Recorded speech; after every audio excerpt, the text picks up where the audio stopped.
ನಮಸ್ಕಾರ ವೀಕ್ಷಕರೇ, ನಿಮ್ಮ ನೆಚ್ಚಿನ ಸುದ್ದಿವಾಹಿನಿ ಸುದೀಕ್ಷಾ ನ್ಯೂಸ್ಗೆ ಸ್ವಾಗತ. ಗ್ಯಾಸ್ ಹಾಗೂ ದಿನನಿತ್ಯ ಬಳಕೆಯ ಅಗತ್ಯ ವಸ್ತುಗಳ ಬೆಲೆ ಏರಿಕೆಯನ್ನು ಖಂಡಿಸಿ ಬಾಗಲಕೋಟೆ ಜಿಲ್ಲೆಯ ರಬಕವಿ ಬನಹಟ್ಟಿ ನಗರದಲ್ಲಿ ಕಾಂಗ್ರೆಸ್ ಕಾರ್ಯಕರ್ತರು ಬೃಹತ್ ಪ್ರತಿಭಟನೆ ನಡೆಸಿದರು. ನಗರದ ಎಂಎಂ ಭದ್ರಣ್ಣವರ ಬಂಗಲೆ ಎದುರು ಕಾಂಗ್ರೆಸ್ ಪಕ್ಷದ ಕಾರ್ಯಕರ್ತರು ರಸ್ತೆ ತಡೆದು ಕೇಂದ್ರ ಸರ್ಕಾರದ ವಿರುದ್ಧ ಆಕ್ರೋಶ ವ್ಯಕ್ತಪಡಿಸಿ ಧಿಕ್ಕಾರ ಕೂಗಿದರು.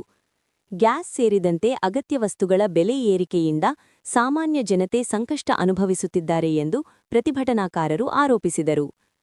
ಈ ಪ್ರತಿಭಟನೆಯಲ್ಲಿ ತೇರದಾಳ ಮತಕ್ಷೇತ್ರದ ನಾಯಕ ಶ್ರೀ ಸಿದ್ದು ಕೊಣ್ಣೂರು, ನಗರ ಪ್ರಾಧಿಕಾರಾಧ್ಯಕ್ಷ ಶ್ರೀ ದಾನಪ್ಪ ಹುಲಜತ್ತಿ ಸೇರಿದಂತೆ ಹಲವು ಕಾಂಗ್ರೆಸ್ ಮುಖಂಡರು ಭಾಗವಹಿಸಿದ್ದರು.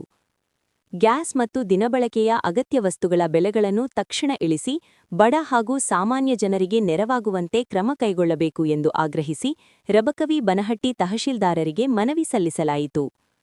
ಪ್ರತಿಭಟನೆಯಲ್ಲಿ ಮಹಾಲಿಂಗಪುರ, ರಬಕವಿ ಬನಹಟ್ಟಿ ಹಾಗೂ ತೇರದಾಳ ಬ್ಲಾಕ್ ಕಾಂಗ್ರೆಸ್ ಸಮಿತಿ, ತೇರದಾಳ ಮತಕ್ಷೇತ್ರ ಹಾಗೂ ಜಿಲ್ಲಾ ಘಟಕದ ಅಧ್ಯಕ್ಷರು, ಮಹಿಳಾ ಘಟಕದ ಅಧ್ಯಕ್ಷರು, ಬ್ಲಾಕ್ ಅಧ್ಯಕ್ಷರು, ನಗರ ಘಟಕದ ಅಧ್ಯಕ್ಷರು ಹಾಗೂ ವಿವಿಧ ಮುಂಚೂಣಿ ಘಟಕಗಳ ಅಧ್ಯಕ್ಷರು ಮತ್ತು ಸದಸ್ಯರು ಉಪಸ್ಥಿತರಿದ್ದರು.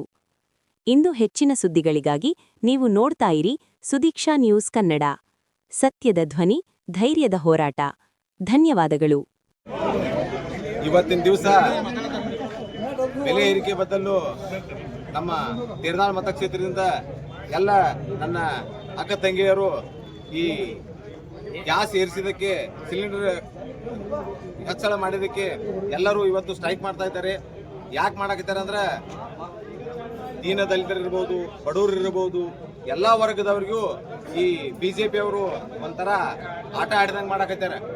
ನೋಡ್ರಿ, ವಿಚಾರ ಮಾಡ್ರಿ, ಈಗ ಎಲ್ಲೋ ಯುದ್ಧ ಆಗತೈತಿ, ಆ ಯುದ್ಧ ಆದ್ರೆ ಗ್ಯಾಸ್ ಬೆಲೆ ಹೆಚ್ಚು ಮಾಡಾಕ್ತಾರೆ. ಈ ಸರ್ಕಾರ ಐತಿ, ನಮ್ಮ ಕೇಂದ್ರ ಸರ್ಕಾರದಿಂದ ಅದಕ್ಕೆ ಅವರು ಅನುದಾನವನ್ನು ಕೊಡಬಹುದು.